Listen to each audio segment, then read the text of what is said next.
I am Randy Dible, and I am representing a number of phenomenological societies and cybernetics societies.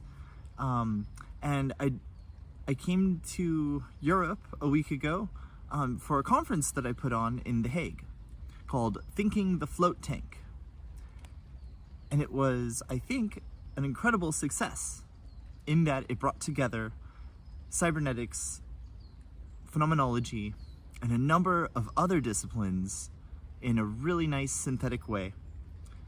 Okay, so the work that we did there brought together so many disciplines in a deep way, and I should qualify this. By deep, I also mean high and heavy.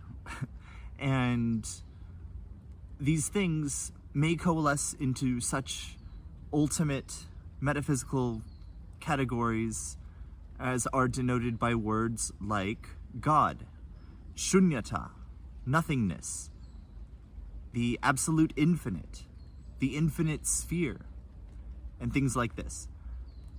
And the penultimate category, perhaps, is such things as being in itself, or being, and pure self-reference, and the spirit.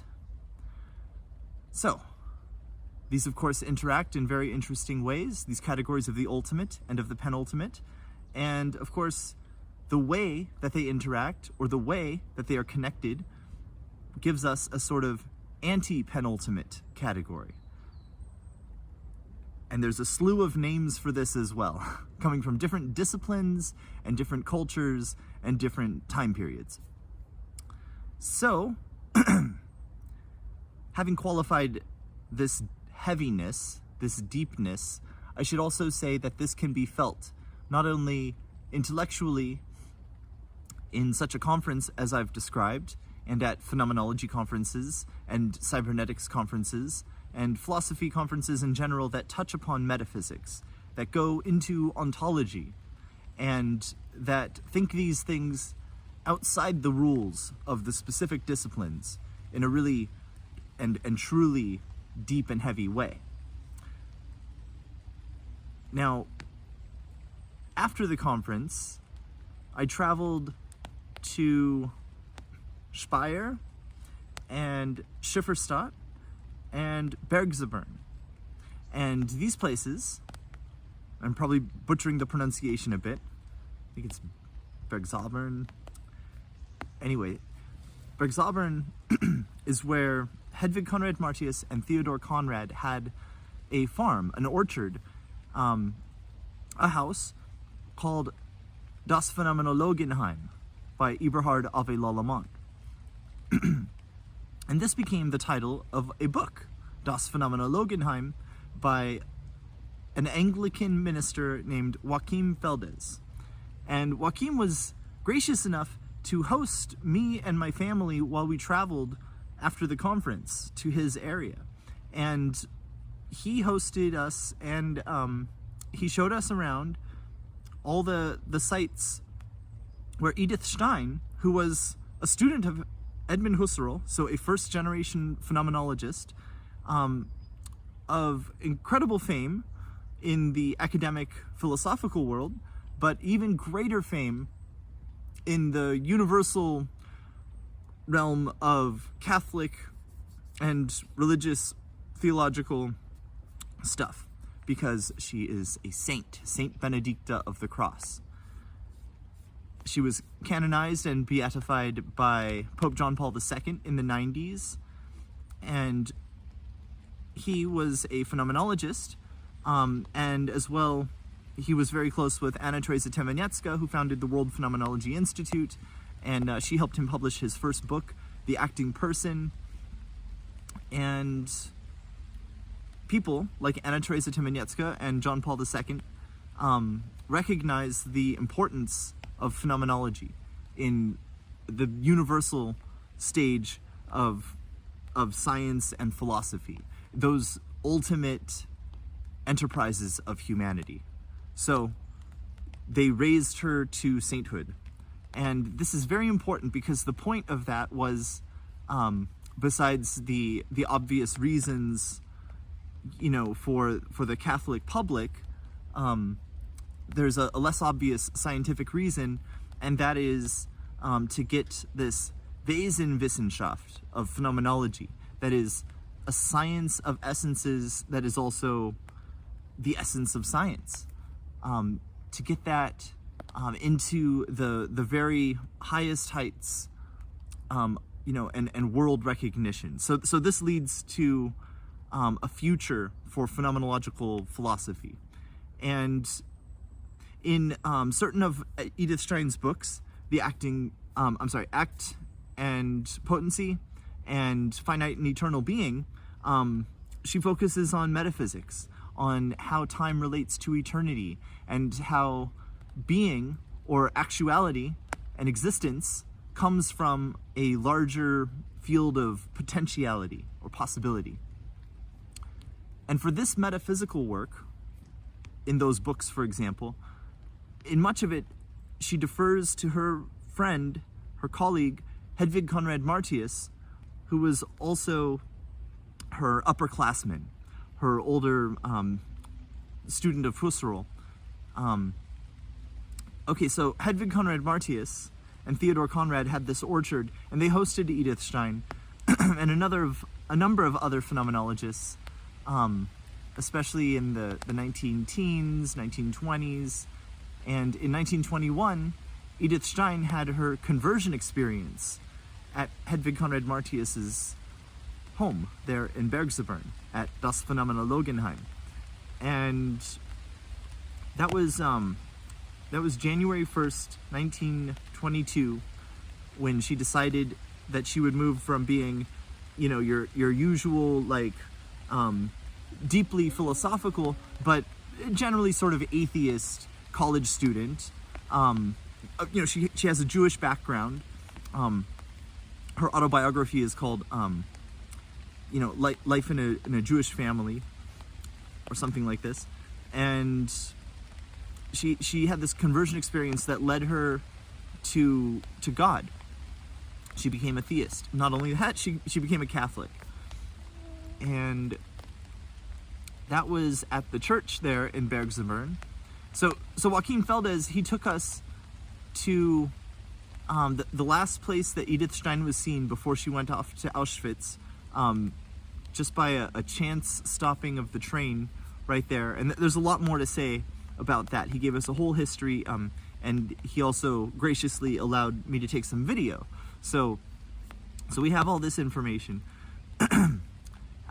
as well as in all of his various published works on these topics. We went there, and we also went to the cathedral where Stein did much of her work as a nun, teaching, where she also worked with Erich Bourgeois,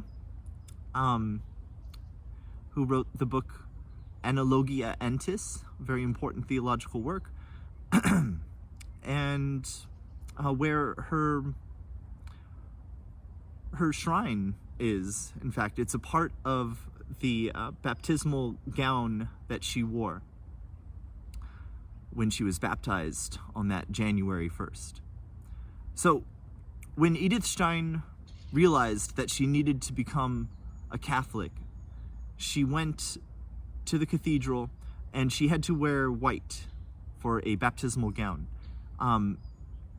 For this purpose, she borrowed Hedwig Conrad-Martius's wedding dress.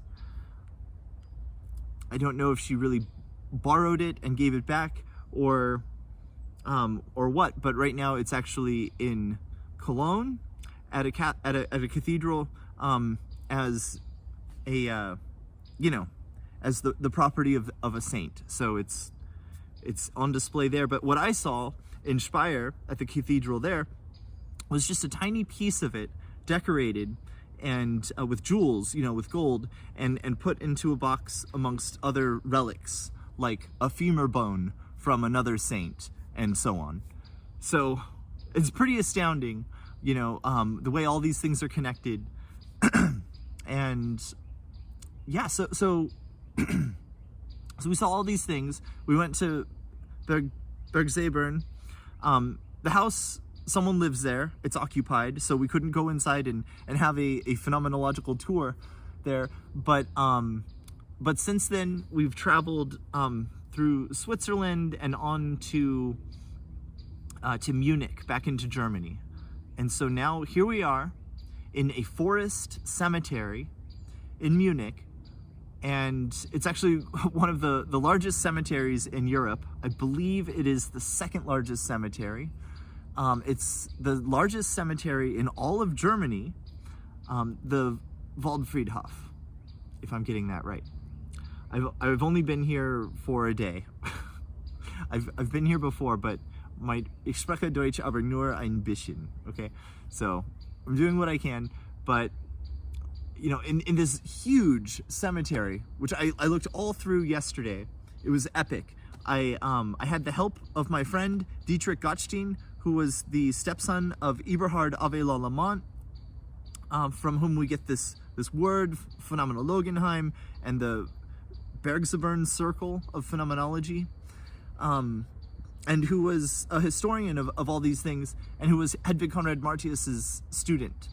So Eberhard Ave Lallemant put together the archives, the Conrad-Martiusiana, and stored it here at the BSB, the Bayerische Staatsbibliothek, and that's where I'm going now, to the archive. They don't allow cameras in there. You can't take photos. It's very heavy security, so I can't share too much from that.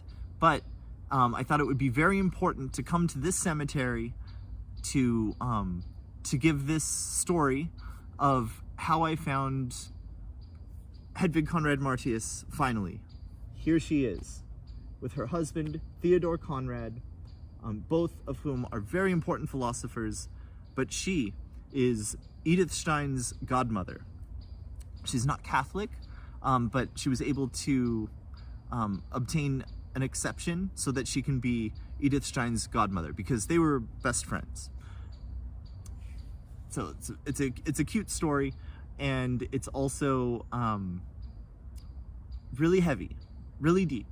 In the float tank, you know, you can have lots of interesting experiences, and depending on how you turn your dials on the set and setting, you can have religious experiences. And I've had a very profound, very deep experience where I saw all the saints and or whatever, you know, these like spirits, these forms of individuality that surround you know, my own life, my own consciousness, and I was opened up to pure consciousness. In any case, it was a profound experience facilitated by the float tank, especially the one that is there now permanently in the basement at West Den Haag, where they hosted our conference and where my friend Nikolai built the tank and guides you into the experience. So it's an amazing experience, and while I was in there, I had a number of encounters, not directly, okay, but you could say like inspirational encounters with figures who I study, like George Spencer Brown, coming from that cybernetic world, mathematics, of John Lilly, who invented the float tank, and the mathematics that he used, George Spencer Brown's laws of form, to travel in the float tank. So my friend, who I knew towards the end of his life, George Spencer Brown, you know, maybe not his individuality, maybe not his person, but something of him was accompanying me there. Something of Hedwig Conrad-Martius was accompanying me in there as well. Since she's a saint, maybe Edith Stein was helping me out as well, I don't know. But some kind of wonderful conspiracy surrounds me to have brought me here, to have this incredible encounter with the grave of Hedwig Conrad-Martius and Theodor Conrad. I don't know Coffee von Grafen, but I'm gonna find out all about her. So they are all here, and it says, Christ is my life, and und sterben mein Gewinn. And in death, it's cool. Like, so, what else can I say at this point? So here's some information for you, an informative video. I have photos of this amazing site here that I'll share. I'm sure, like Edith Stein, in time, Hedwig Conrad-Martius will rise, perhaps to the level of sainthood, much like Edith Stein, perhaps. But hopefully also sooner and before that, she will rise to phenomenological sainthood. You know, we think of her teacher, Edmund Husserl, the founder of phenomenology, with great reverence in phenomenological circles. He is so important for giving the world transcendental phenomenology. But Hedwig Conrad-Martius's kind of phenomenology is in many ways not only building on this and created in reference to this, but is also a dialectical partner to transcendental phenomenology, her real ontology and her real ontological reduction and her spiritual attitude. These are profoundly important tools in the future of this Wesenwissenschaft that is phenomenology at large, phenomenology in general. And the church recognized this, and this is the reason for raising Edith Stein to such high heights. And as we move into, it's 2023 now, as we move into the coming years, the future developments of phenomenology, I think we will see a lot more of Hedwig Conrad-Martius's philosophy and her theology and her aesthetics come into the world of philosophy, of human culture, and of the sciences. She was a profoundly important philosopher and scientist who contributed to many fields using her own methods. So, you know, it could be that much of what we find in phenomenology about Husserl, the respect, the reverence, the appreciation of the science, we will find much of that with Hedwig Conrad-Martius developing a better appreciation of her work. And Heidegger, much of his work, we will find perhaps some antecedent in Hedwig Conrad-Martius's work. In fact, there may be a very nice parallel expression of Heidegger's type of philosophy in Hedwig Conrad-Martius, and perhaps not only parallel, but something more straight, more direct, more intuitive than the phenomenology of Heidegger. You know, I think she also positions herself, you know, in contrast to Husserl and Heidegger. So her phenomenological method and the doctrine that develops out of this, the discoveries, looking through her lens at nature and at the transnatural realm of the pure forms and of the imagination and of pure intelligence, the noetics of this. There's a lot of really powerful, really amazing things in the work of Hedwig Conrad-Martius if you adopt the paradigm, if you look through her perspective. So, yeah, in coming years, she will be recognized as not only a profoundly important woman phenomenologist, but one of the greatest thinkers that human science and philosophy has given to us. So, you know, I do think, personally, I think that this is tied to the future development of humankind on the earth as we move out of the this more childish phase into adulthood. You know, I think our species will find a way of being more harmonious with all of nature, with the earth, and with the cosmos, to the very far ends. So, I think that Conrad-Martius and her work will be an important element in this. You know, and it's not just coming from my visions in the float tank or something. It's coming from my scholarly work. Okay, so anyway, hopefully this is a good video. It's certainly an opportunity I wanted to take being here to share this expression directly, you know, with this video camera and in the quiet, peaceful, empty silence of this cemetery where I'm at. It's a very large cemetery.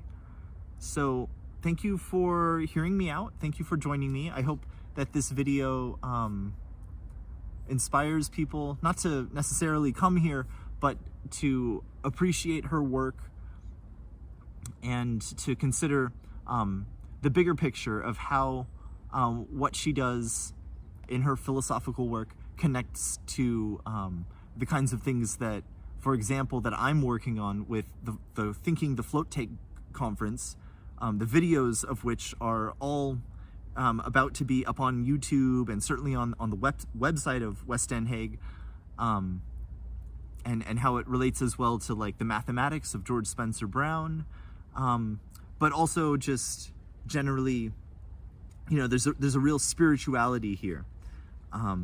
It is not necessarily Catholic, although you can find much of it spelled out in the Catholic world and its appreciation of Edith Stein and her work. So there's a lot here. It's all very heavy stuff, and I'm just glad to share with you this video.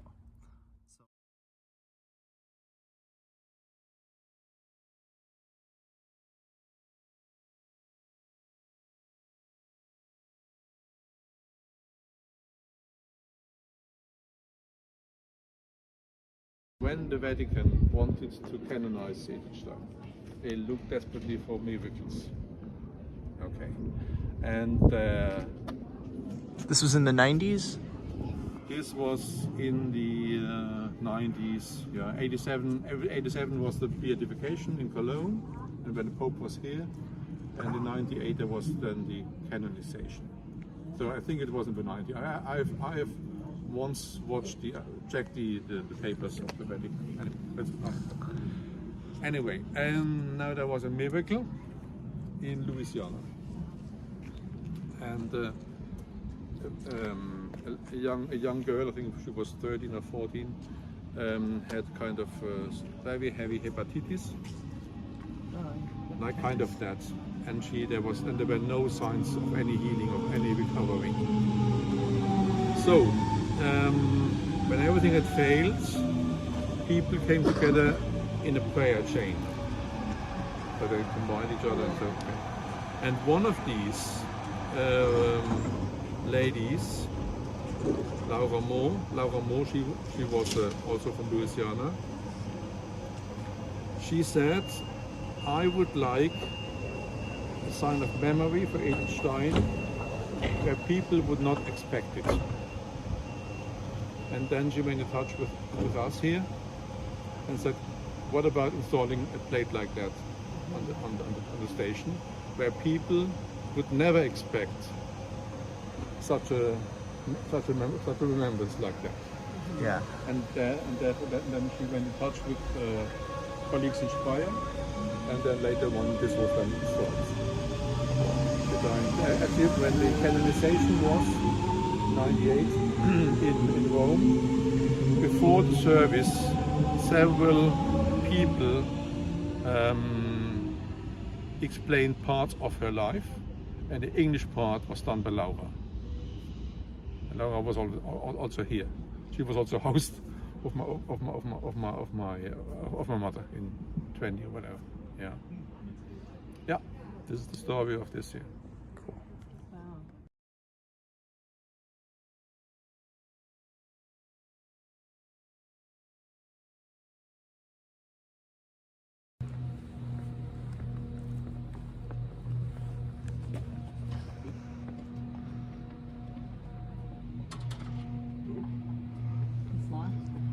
Seems like. I'm not sure. Perhaps we could go from inside. Okay. Oh no, it's closed. Oh, here's the times. Oh, I didn't know it's closed in the afternoon, in the morning. Anyway, okay. This is recent. Might be numbers of sisters has gone down now so dramatically that I don't have anyone more to leave it open. I don't know. Okay. However, how did Edith Stein happen to come here? This is the everything starts at very because she came to Speyer because she was so good for the priests. When she decided to be baptized, she went down to the parish house in Bergzabern, and then the parish priest said, "You have to be checked." And then she said, "Check me now." And then she said, and then the priest said, "You don't need anything more, just that." So it was too heavy for him. And then he had a friend who was he was a canon here at the Cathedral chapter, and he asked him, "Dear Joseph, can you take care of that one? Because she is just too heavy for me." This was the reason. And therefore, Schwind, who was from Schifferstadt actually, that's the connection. Then Schwind sent her to me. I'll take her at my hand and lead her through the first years in Catholicism. Yeah. Wow. This is the reason why she came here. She needed a kind of a more grounded mentor. And then he was one. He was because he worked in Kaiserslautern in the rest of the diocese before for several years. The corner up here. And this is where such a difficult situation that that later on the bishop said, "You have not worked in the vineyard, but in the quarry of the Lord." And therefore he was the right man for Edith Stein. Nothing to do. And then the lucky thing was that the convents had to take over a school in Ludwigshafen, in Mannheim also, and therefore they had to send sisters from Speyer there, and there was a need of English, of German and history teachers, and she had this faculty because she studied that in Breslau, and therefore Schwind went in touch with the nuns, and so she got a job, and she got a place to live up there. Up there first. She lived first here. Later on, we would go to the room where she lived afterwards. Okay. Okay. Cool. So I'll have a chat with them. So. A lot of information. Yes. With Edith Stein. Yeah. The books I gave you. They have all this. And Yes. Yeah. Wow.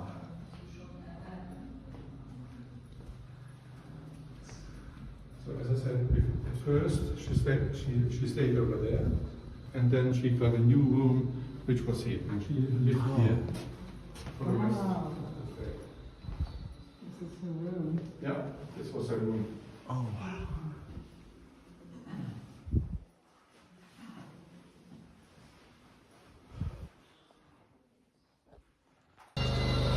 Okay, let's come here. This is the copy.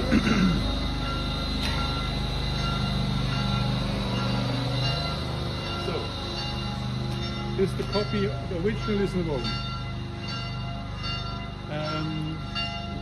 When a pope came here, on the 4th of April, 87, a sister of another Dominican convent, which is up in the city, builds eine Stele, I'm not sure how it's called, like that in silver. And this, the original went then to Rome, and we have some copies here. This is one of the copies. Did they bring the stone, or has this stone always been here? It was always here. That's pretty good. Edith Stein. Kind of, yeah. So now, But still, when you... it's big. Okay, let's just see where it starts. I'm not sure. Oh yeah, here we go. So, the picture starts here. You have here the origins, the menorah, and the star, David's star. So then you turn. You can go in there. Okay. Okay. You turn. Next stop is the Bad Bergzabern. You see the baptismal fonts, which we will see this afternoon. Yeah. You see signs of the Trinity up there. Okay. From there, you can step up on the stone and then go down on the other side. Yeah. Okay. Here we come to Speyer. Yeah. You see here cathedrals, towers, and a small tower of this of Saint Dominic of the Saint Magdalene's. Yeah. Okay. Later on, we see here the convent, the entrance of the convent. Yeah. With Edith Stein entering it and ending here with a sign of the martyrdom and the sign of the Carmel. Down for the hand of God.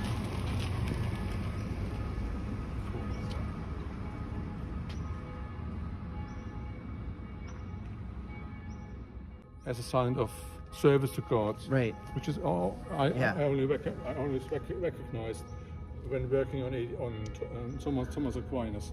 Right. Therefore we have the books. Yeah. When was this made? In '87, isn't it? The Norwegian. Ah, that's right. Never destroyed. Yeah. The sun bridge. Yeah. I love that tree over there. A lot of the trees are very nice. Yeah, beautiful here. Yeah. It's look at that, Randy. The cathedral garden. Yeah. Wow. I need a picture of that. Whoa. Wow.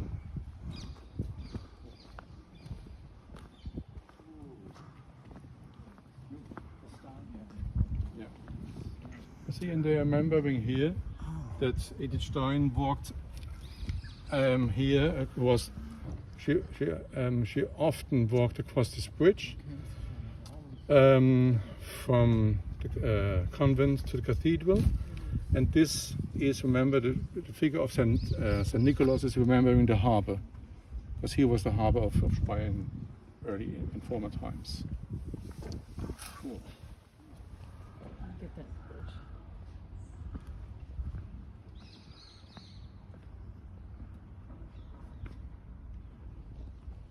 This then directly goes from the Paladin Wood into the Rhine. So half a mile or so is the mouth of the river.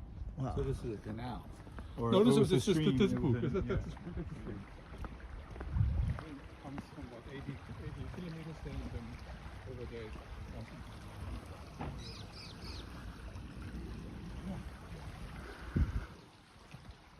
Where she usually, it was in the first period director in the first 5 years, where she frequently went, even on Saturday afternoons. Yeah. She went there to have long talks with him about how Roman Catholicism is real. But actually, she wanted to go directly into the convent and went to the baptized. But he said you have to be down to earth first, and then we can see about that. That'd be fun to live here. I'll have to be a Got to nun. be one of the biggest. I need to start studying. They need people who can enter when you want. I am very spiritual.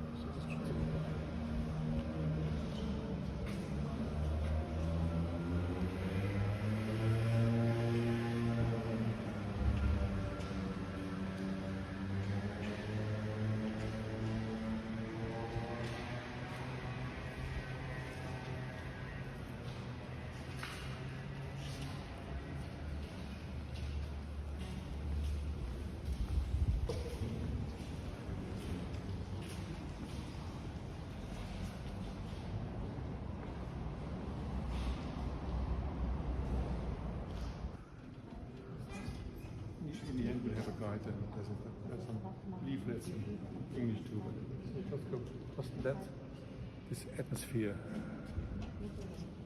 Right. So work on you. That's it.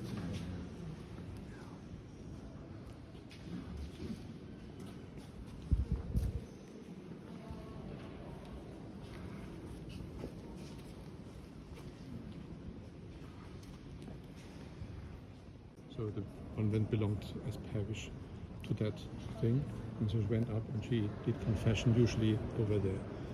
In that. Oh. The original wow. one is up there, but this is there she went to do confession. This.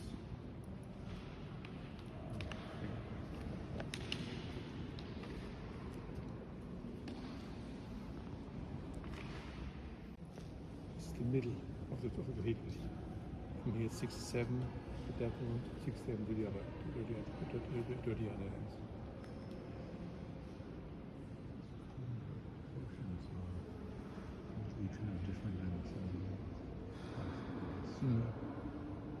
I think it's also about numbers because 400 feet of also in German.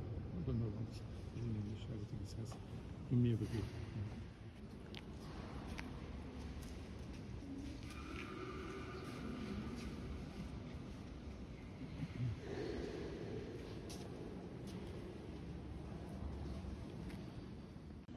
$314, I'm not sure. Okay, at a synod in southern France. That one, the former bishop who ordained me also, he was a fan of Edith Stein. His own calling he connected to Edith Stein, and therefore he said when he came here, this was a kind of a hint to engage more. 2nd of February 22. They choose special dates, the 1st of January for baptism and the 2nd February for confirmation, because they had some Jewish background. Yeah. You have to, because 8 days after the birth you are circumcised, and according to the Old Testament, and 40 days after birth of a child, the mother has to be cleaned or cleansed, and therefore they took those 2 dates, taking account her Jewish background, to do then the sacraments with her. And the first of the baptism was, as I said, Bad Bergzabern, and the confirmation took place over there in the bishop's house on the 2nd of February. Everything was done with Schwin's consent, the spiritual director, because he had a connection to everyone here. So he tried to get connection between Edith Stein and the bishop in the early 22nd, 22 to do that. Okay, we have decided that we have to give that confessional where Edith Stein confessed a better place. So they redecorated the whole storeroom to a chapel, which is now St. Catherine's Chapel. And the most important thing is the confessional, where Edith Stein confessed. And we have a relic from Cologne here, which is in there.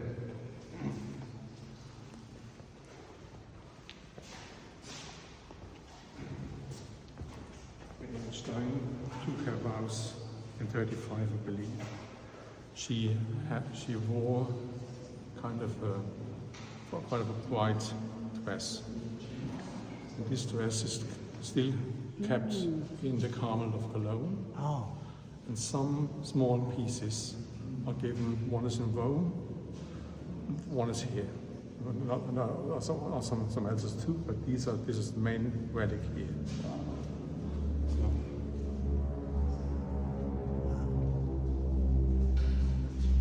And is this the same, or is this different from the white gown that she wore at That was baptism? probably embroidered Cologne on is the the gown. same. I Oh, think it's they used it as That looks used like it was again. on it. so the original owner was Conrad-Martius. Yes.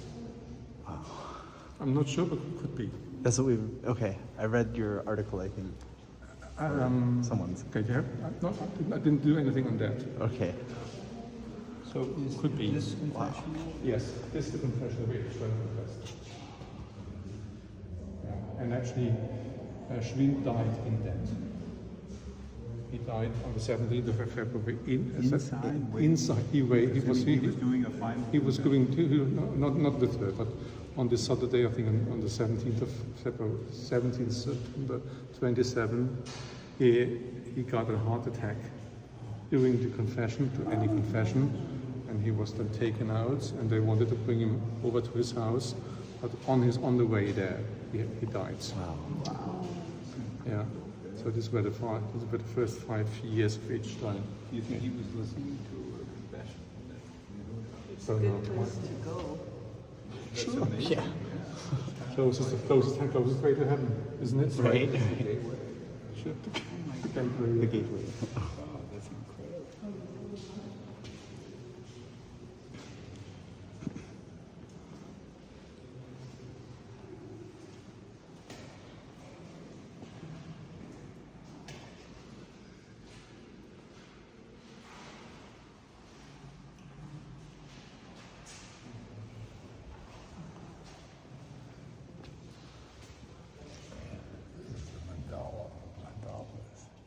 Oh, you don't have a reflection? I had to lift it real high.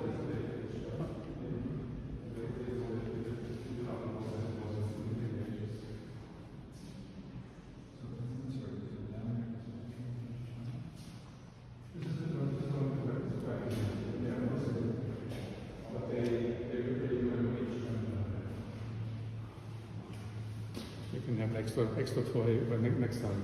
Yeah. This Dave.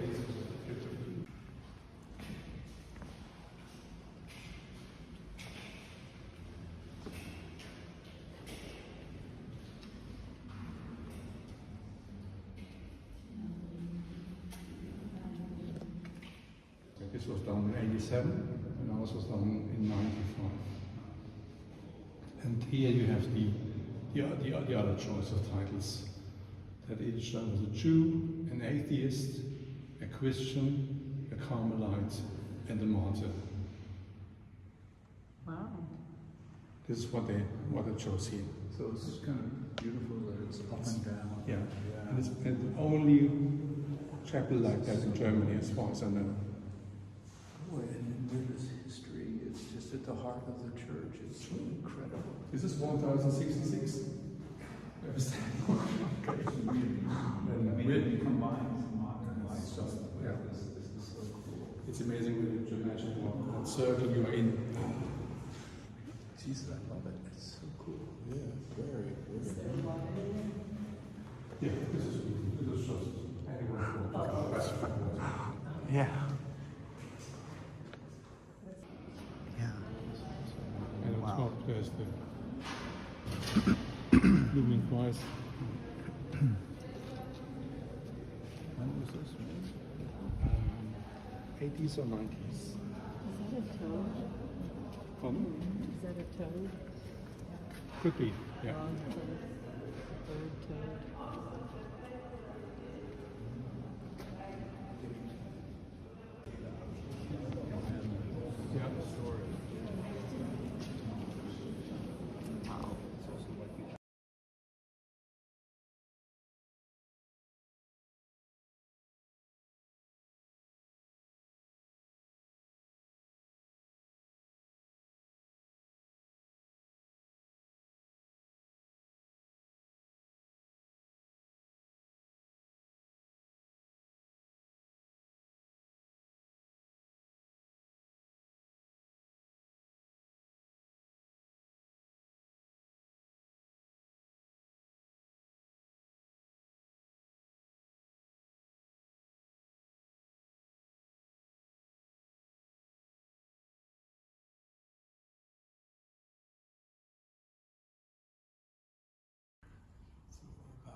What is this from? The church was built 1817. There used to be a Catholic church, which then became Protestant in the Reformation. No.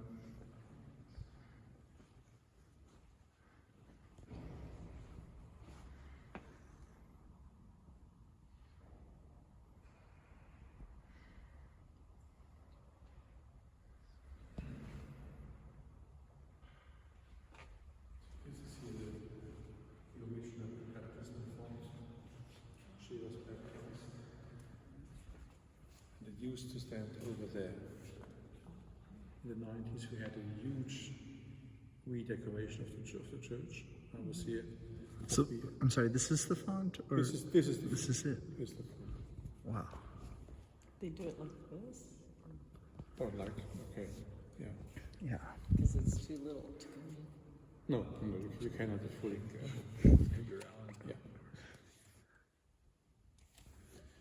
Yeah.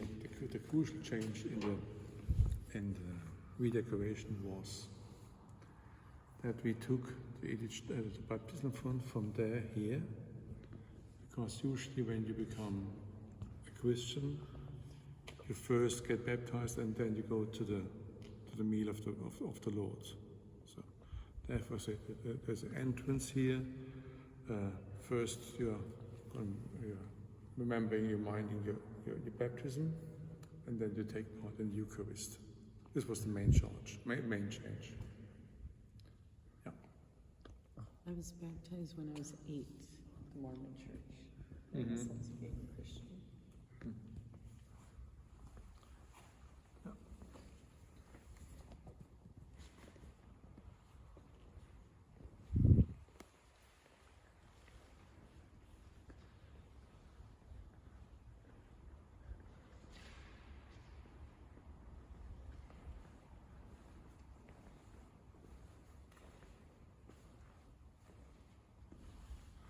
So it was over here? Yeah, it was over here.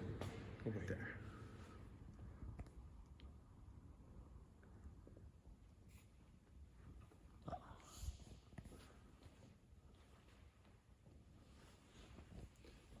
And some other things, for example, we visited the new tabernacle, and we did it a little bit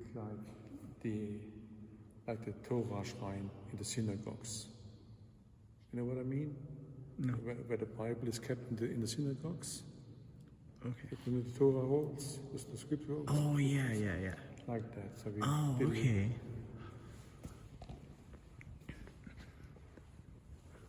So what is this? the And what, tabernacle, where the Eucharist is inside of kept. it? Oh, okay.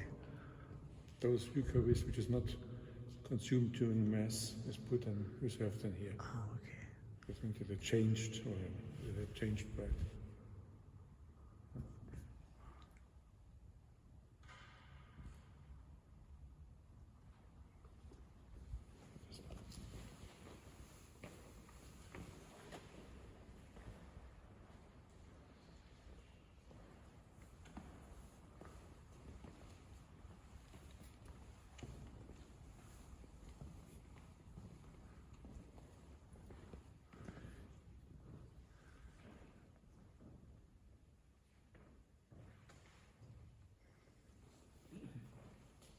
And what do you call this? Is this the altar? This too. Yeah.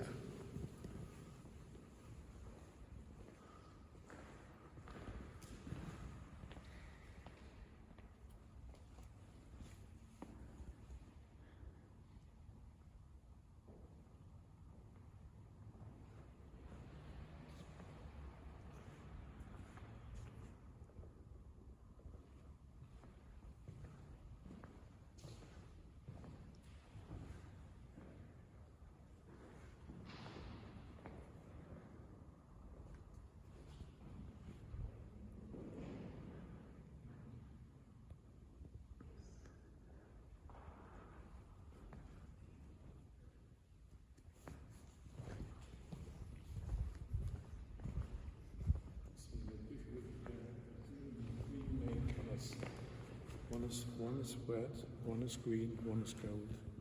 Red for the love, green for life, and gold for the divine. This comes together. This is the concept of the redecoration. Could you say that again? The main colors are green here, green, red, and divine. Gold.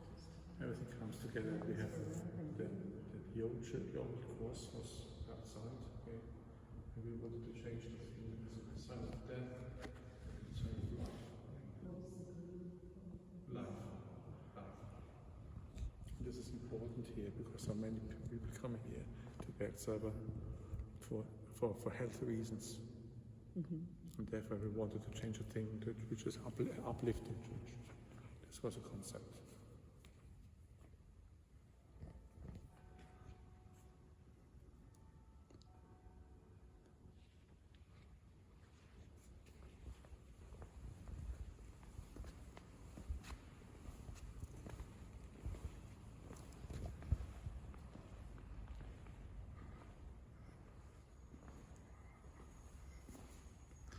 What does the bird, the nest, like all the bird stuff? Okay, this came later.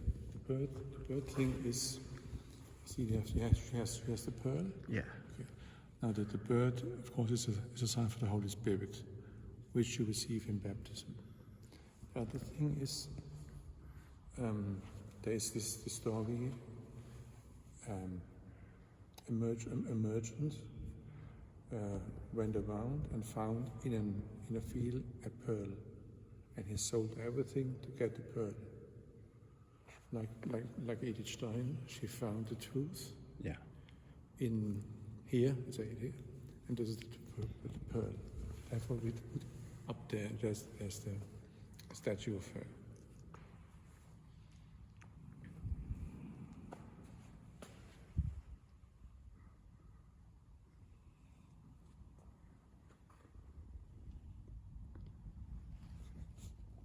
What else can we say about this?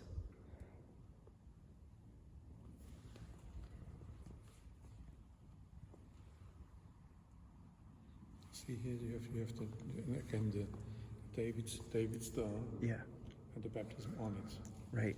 And when you come here, there's a small sign. Take a look at that. Yeah. There's the David star, which goes into the fish. Yeah. That means you come from Judaism to Christianity.